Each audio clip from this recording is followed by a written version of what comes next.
Penis got me, penis got me moaning. Stick that big D in my ass. Come gang, come shot. Big dick, big come stay. Who's straight? No way. Penis game, check my mood, eh? Squirt, squirt. Penis got me booty up like it rub. Right, so we're trapped in a room reviewing Shinji Mikami's The Evil Within, which is fitting because playing this game feels exactly like being trapped in a room. Specifically, a room where someone keeps rearranging the furniture while you're trying to shoot zombie-adjacent things in the face. It's Resident Evil 4 if RE4 had a midlife crisis, developed a letterbox fetish, and decided frame rate stability was for cowards. Oh, we're doing this spiritual successor to RE4 bit, are we? Let me stop you right there with a hefty dose of reality, darling. This game is what happens when a publisher looks at a genuine horror vision and says, you know what this needs? More guns, more combat, more everything. That makes Dead Space 3 a cautionary tale. Bethesda clearly walked in mid-development and demanded Tingle Gameworks make it more commercially viable, which is executive speak for actively worse. Okay, hold up. Before we get into full rant mode, and trust me, we're getting there, let's establish something. I wanted to love this game. Shinji Mikami, the father of Resident Evil. This should have been legendary. But what we got was a game that can't decide if it's Silent Hill 2, Resident Evil 4, or a tech demo for how to make players suffer in the wrong ways. It's like ordering a gourmet meal and getting a deconstructed version where nothing's actually cooked. The game really reminds you of Resident Evil, except without the gun variety or any memorable one-liners. Remember Leon's Where's Everyone Going? Bingo? Classic. Here you get Detective Sebastian Castellanos mumbling about his dead daughter for 15 hours. Spoiler alert, everything's in his head. Well, not technically his head. It's a shared dreamscape called STEM, created by a mad genius named Ruvik, born Ruben Victoriano, whose fractured psyche serves as the world's most elaborate escape room. He's looking for a compatible host in Leslie Withers so he can hop into reality like a hermit crab looking for a new shell. It's Silent Hill 2 psychological horror with extra steps and a Wi-Fi connection. The "it was all a dream" trope hasn't been fresh since Dallas did it in 1986, but at least The Evil Within has the courtesy to make it a pretentious, scientifically impossible nightmare machine. Points for effort, I suppose, though comparing it to Silent Hill 2 is like comparing a microwave dinner to actual cooking. Sure, they both involve heat and food-adjacent materials, but one's a masterpiece of psychological horror, and the other gives you diarrhea in a letterbox aspect ratio. Okay, and you know what really grinds my gears? The game doesn't trust you to figure this out. It's got all this mystery and lore, but it's locked behind DLC. You want the full story? Pay up. That's some EA-level nonsense right there. The main game gives you breadcrumbs, the DLCs give you the actual bread. This is like selling you a movie, but making the third act a separate purchase. So the game really reminds you of Resident Evil, except without the gun variety or any memorable one-liners. Remember Leon's Where's Everyone Going? Bingo? Classic. Here you get Detective Sebastian Castellanos mumbling about his dead daughter for 15 hours. Spoiler alert, everything's in his head. Well, not technically his head. It's a shared dreamscape called STEM, created by a mad genius named Ruvik, born Ruben Victoriano, whose fractured psyche serves as the world's most elaborate escape room. He's looking for a compatible host in Leslie Withers so he can hop into reality like a hermit crab looking for a new shell. It's Silent Hill 2 psychological horror with extra steps and a Wi-Fi connection. The "it was all a dream" trope hasn't been fresh since Dallas did it in 1986, but at least The Evil Within has the courtesy to make it a pretentious, scientifically impossible nightmare machine. Points for effort, I suppose, though comparing it to Silent Hill 2 is like comparing a microwave dinner to actual cooking. Sure, they both involve heat and food-adjacent materials, but one's a masterpiece of psychological horror, and the other gives you diarrhea in a letterbox aspect ratio. And you know what really grinds my gears? The game doesn't trust you to figure this out. It's got all this mystery and lore, but it's locked behind DLC. You want the full story? Pay up. That's some EA-level nonsense right there. The main game gives you breadcrumbs, the DLCs give you the actual bread. This is like selling you a movie, but making the third act a separate purchase. 5 things that don't make us want to uninstall our eyes. The gore effects, finally something done right. I'll give credit where it's due, the visuals are legitimately commendable, particularly the gore effects. When you shoot someone's head off, it doesn't just disappear in a puff of red mist like some budget shooter. No, heads explode like watermelons filled with fireworks. Chunks fly everywhere with the enthusiasm of a Jackson Pollock having a breakdown. And the blood splatters look like they were designed by someone who really understands fluid dynamics. It's the most honest thing in the game. Pure, unapologetic carnage. Yes, the game looks gorgeous when it's eviscerating things. The environmental design is genuinely atmospheric. All those crumbling mansions, blood-soaked hospitals, and rusty industrial hellscapes create a properly oppressive mood. When the game isn't trying to be Gears of Evil, those quiet moments exploring decrepit environments actually work. There's real artistry in making decay look this beautiful. The graphics team deserved a raise. Those texture details, the lighting, the way blood pools and drips, it's gorgeous in the most disgusting way possible. This is the visual fidelity we want from horror games. When it works, it really works. The forward momentum, at least it keeps moving. The game does have one design philosophy I can't fault. It keeps pushing forward. Unlike the classic Resident Evils, where you're backtracking through the same hallways like a confused postal worker, the Evil Within commits to forward progress. New chapter, new nightmare, minimal backtracking. There's something refreshing about a horror game that doesn't make you retread the same ground looking for the key you forgot to pick up 7 hours ago. This is actually respectable. The game trusts that you've seen that creepy hospital and don't need to see it from 17 different angles. Each chapter feels distinct with its own environmental gimmicks and horrors. It's theme park horror. You're on a guided tour through hell's greatest hits, and at least the tour keeps moving. Yes, the pacing would be perfect if the combat was hot garbage. You're always moving to new locations, seeing new messed up stuff. The variety of environments is actually impressive. You go from Victorian mansions to modern labs to freaky churches. It's like a horror world tour. Puzzles that respect your time, barely. The puzzles are mercifully straightforward. The pieces you need are always nearby, the solutions are usually obvious, and the game doesn't make you wander around like a lost tourist looking for that one pixel you can interact with. After dealing with old-school adventure game logic, use rubber chicken with pulley in middle of room, this is a blessed relief. You turn a wheel, water drains, door opens. Simple, elegant, not annoying. It's puzzle design for people who want to get back to the horror, not spend 3 hours trying to figure out why the statue needs the ruby eyes specifically. The game understands that its strength isn't in making you feel stupid, it's in making you feel uncomfortable while being chased by a man with a safe for a head. Priorities, people.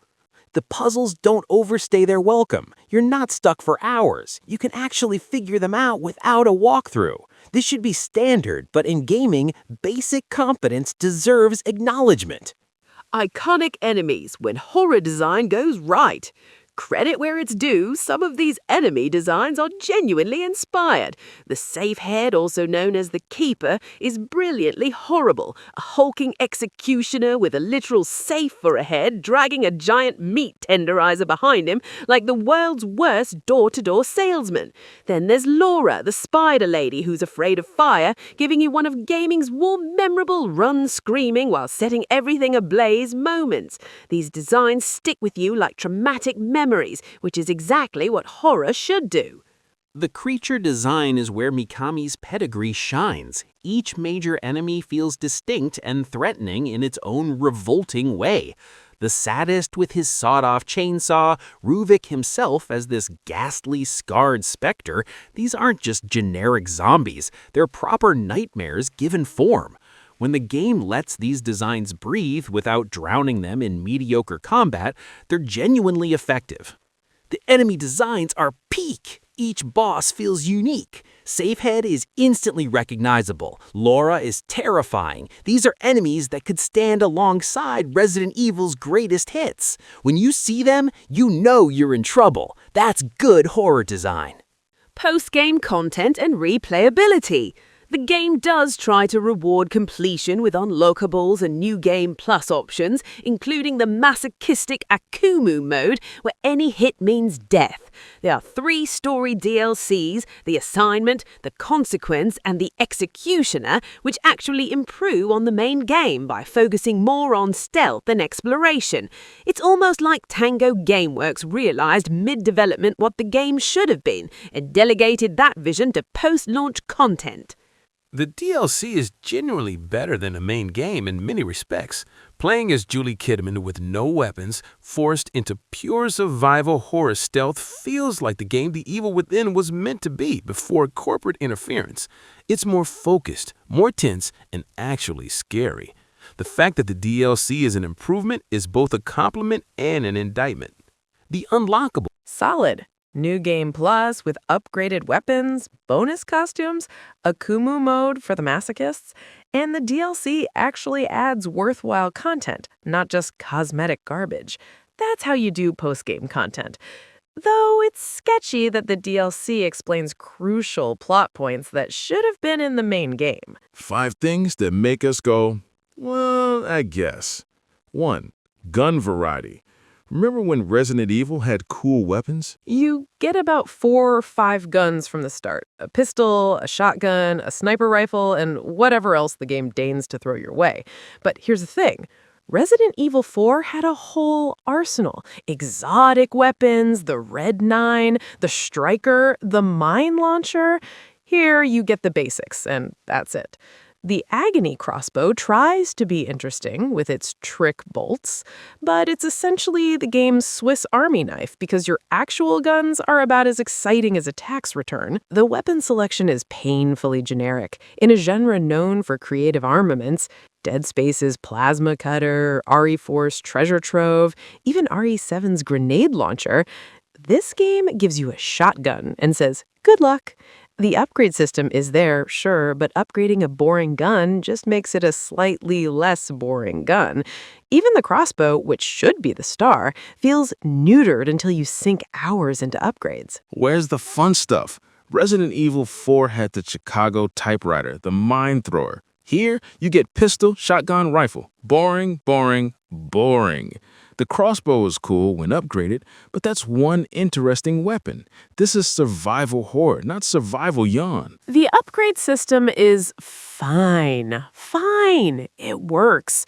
But it makes the game feel like a grind. You're hunting for gel pickups like you're playing an RPG. This isn't The Witcher 3. I don't want to manage inventory and stats. I want to be scared. Stop making me do homework. The narrative is not inherently bad, but it's presented with all the clarity of someone explaining quantum physics while underwater. Sebastian's tragic backstory about his dead daughter is meant to ground the emotional stakes, but it's delivered in scattered flashbacks that feel more obligatory than meaningful.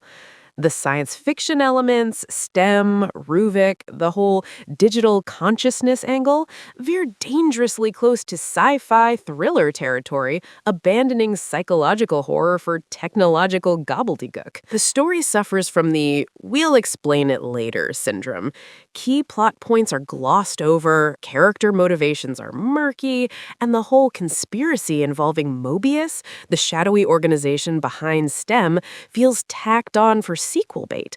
There's a good psychological horror story buried here about trauma and guilt, but it's drowning in unnecessary sci-fi complexity and corporate intrigue. The story is all over the place. You have Ruvik, you have the Mobius organization, you have Sebastian's trauma, you have a satanic village cult that makes no sense. Why is there a whole church of psychotic cultists in a random village? How did that happen?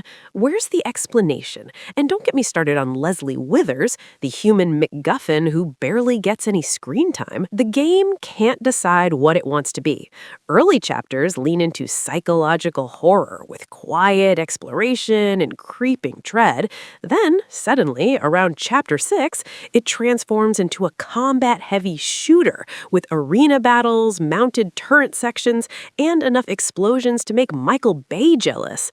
It's like watching a moody art film that suddenly becomes The Explendables halfway through. This is publisher meddling writ large. You can pinpoint the exact moment someone at Bethesda looked at the sales projections and said, "More action, more explosions, make it like Dead Space, but worse." The tonal white lash is jarring. One moment you're creeping through a decrepit mansion, the next you're mowing down dozens of enemies with a machine gun. Pick a lane, people. The game has an identity crisis. Is it survival horror? Is it action horror? Is it a puzzle game? A walking simulator? It's everything and nothing. The first half promises Silent Hill 2. The second half delivers Resident Evil 5. That's not evolution. That's devolution. The audio is mediocre, not offensively bad, just there. The soundtrack exists without leaving an impression. The sound effects are functional. The voice acting ranges from adequate to, did they record this in one take? Compared to Silent Hill's haunting soundscapes and Dead Space's masterclass in audio design, The Evil Within sounds like a game that forgot sound matters in horror. Horror games live or die on audio design. It's how you build atmosphere, create tension, and make players jump at shadows. The Evil Within's audio is serviceable, but lacks that special quality that makes you turn the lights on. The music rarely enhances the mood, enemy sounds aren't distinct enough, and the environmental audio feels flat. For a genre where sound is half the experience, this is a disappointing miss. The sound is fine, just fine. Not scary, not memorable, just fine. Where's the iconic audio? Where are the disturbing sounds that haunt your dreams? Compare this to Dead Space's necromorph shrieks or Silent Hill's industrial nightmare sounds. The Evil Within sounds like generic horror game number 47. 5 things that make us want to burn the disk.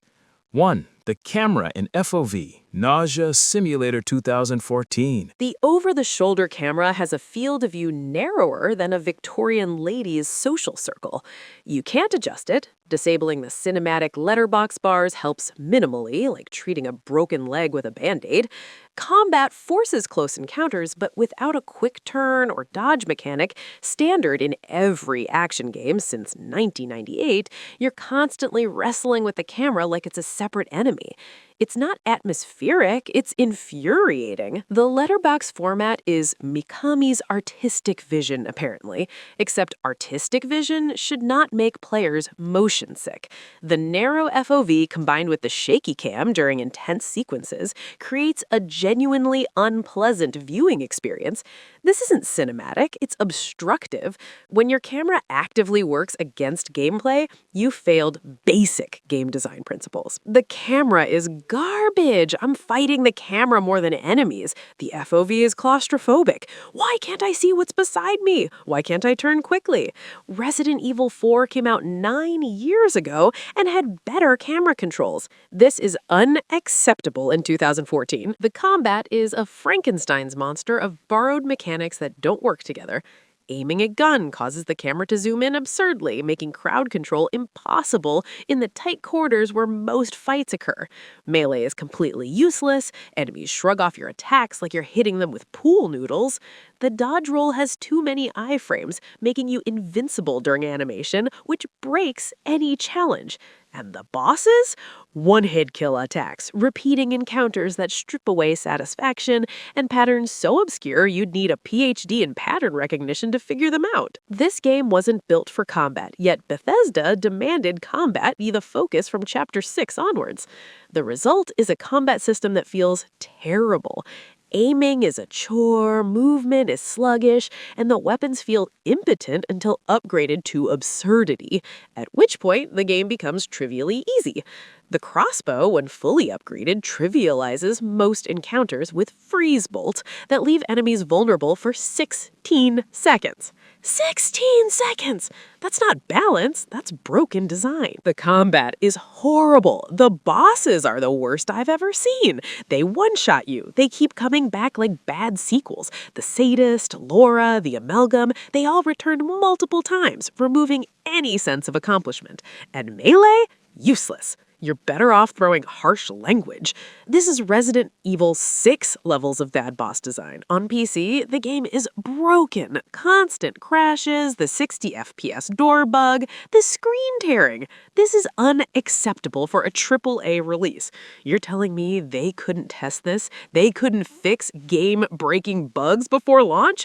This is why we need to stop pre-ordering. Stop defending bad ports. Most of the game involves repetitive tasks, turning cranks, operating wheels, fleeing from invincible monsters, falling into trap floors, then watching unskippable cutscenes before replaying failed sections. These sequences become monotonous quickly, disrupting pacing and making the experience feel like a chore. You're not solving clever puzzles, you're performing busy work between combat arenas. And when you fail, which you will frequently, you're forced to rewatch cutscenes you've seen 6 times already. The gameplay loop is padding disguised as content. Turn a wheel here, pull a lever there, watch Sebastian struggle with basic tasks like he's never encountered machinery before.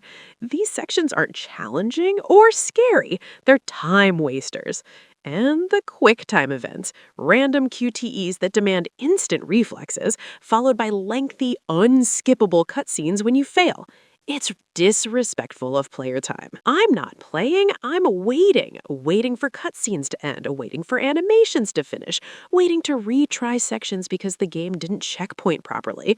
The arenas are brutal on first attempts. No hints, no tutorials, just trial and error until you figure out the correct solution. That's not difficulty, that's artificial padding. The DLC controversy. Pay to understand the plot. The main game story is deliberately incomplete, with crucial plot points and character motivations locked behind DLC. This is the EA tactic. Sell an incomplete experience, then charge extra to experience. This is predatory monetization at its worst. The base game deliberately omits key story elements to sell DLC. It's not bonus content, it's the missing third act. And let's talk pre-order bonuses. Some of the most powerful weapons, like the incendiary bolts, are pre-order exclusives. These bolts are instant kills against most enemies and bosses, fundamentally breaking game balance. Locking power behind pre-orders is anti-consumer garbage. This is corporate BS at its finest. The game intentionally withholds story explanations to sell DLC.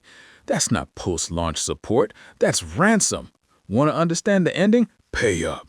And the pre-order weapons break the game. This is exactly what's wrong with the industry. Stop defending this practice. Disappointment with extra steps. I approached The Evil Within years after release with high hopes for Shinji Mikami's return to survival horror.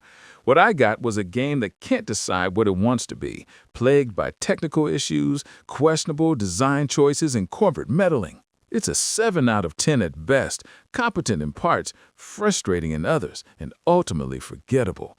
I can't recommend it when better options exist. Play Resident Evil 4 again. Play the RE1 remake. Hell, play literally anything else. The Evil Within is a cautionary tale about publisher interference. There's a great survival horror game buried beneath layers of forced combat, technical incompetence, and predatory monetization. For every one thing it does right, the enemy designs, the atmosphere, the DLC, there are 10 things it does wrong. It's a 6 out of 10, and that's being generous. The potential was there, but corporate bullshit smothered it in the crib. I wanted to give this an 8. Shin Mikami, legendary horror director, but the gun variety is limited, the combat is broken, the story requires DLC to understand, and the technical issues are unforgivable. It's a 6 out of 10, maybe 7 on a good day. The sequel better fix these problems, or we're done here. The Evil Within had potential, but it squandered it spectacularly. As the safe room lights flicker, in the distance a chainsaw revs. One final thought echoes through the stem. At least it's not Resident Evil 6. Bonus talking points, because we're gluttons for punishment. The Satanic Village makes no sense.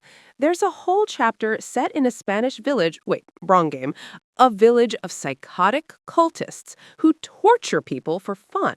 How did this village avoid modern society? Why hasn't anyone investigated the dozens of missing people? It's like the writers forgot logistics exist. You have a main villain, Ruvik, a secondary villain, Mobius Organization, and now a tertiary villain group that adds nothing except confusion? Pick one antagonist and develop them properly. Save points are sadistic. Save points are few and far between for most of the game. A checkpoint system eventually appears, but far too late. Combined with unskippable cutscenes before difficult sections, this creates a loop of frustration. Fail arena, watch cutscene. Try again, fail again, watch cutscene again. It's not challenging, it's tedious. Dialogue is wooden. Characters have fine animations, but the dialogue is stiff and unnatural. Nobody tries to make sense of what's happening, even though they're supposed to be police detectives. Sebastian mumbles trauma, Joseph is the exposition machine, and Kidman might as well be a mannequin for all the personality she displays in the main game.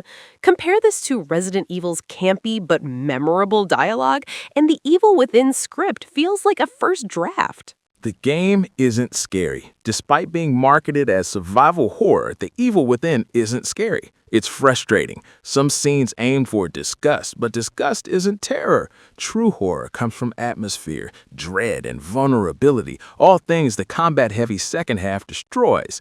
When you're mowing down enemies with an upgraded shotgun, you're not scared. You're annoyed. Sequel bait everywhere.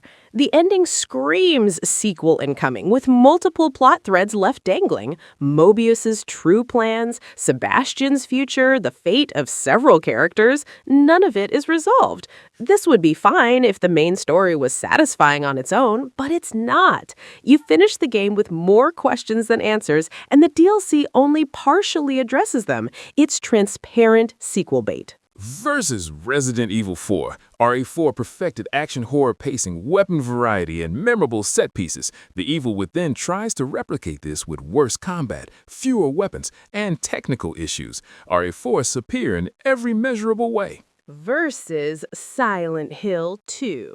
Silent Hill 2 is a masterclass in psychological horror with deeply personal storytelling and oppressive atmosphere.